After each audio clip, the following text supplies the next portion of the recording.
মুন্নির মায়াবী চোখ, যে চোখের নেশায় ধীরে ধীরে হারিয়ে গিয়েছিল ফুফাতো ভাই ইকরামুল। আত্মীয়তার সম্পর্ক একসময় রূপ নেয় নিষিদ্ধ প্রেমে। সাড়া দিয়েছিলেন মুন্নিও। শুরু হয় গোপন পরকীয়া, যা একসময় গড়ায় দৈহিক সম্পর্কেও।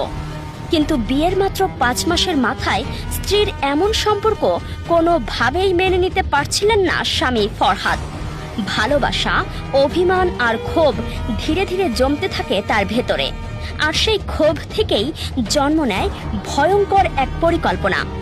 এক পর্যায়ে বাড়ির সবাইকে বাইরে পাঠিয়ে শ্যালক ইকরামুলকে বাড়িতে ডেকে আনেন ফরহাদ।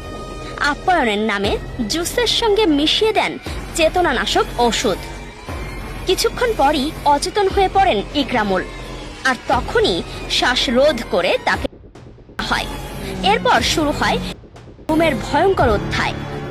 গোয়াল ঘরের ভেতরে গর্ত খুঁড়ে সেখানে পুঁতে রাখা হয় ইকরামুলের।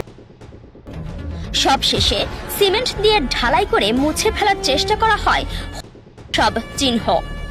তবে শেষ রক্ষা হয়নি।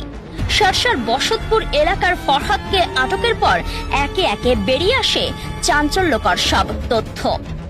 একই সঙ্গে আটক করা হয় পরকীয়া প্রেমিকা মুন্নি, তার বাবা ফজল এবং মুন্নির পার্লারের কর্মচারী কাকলি আক্তারকে।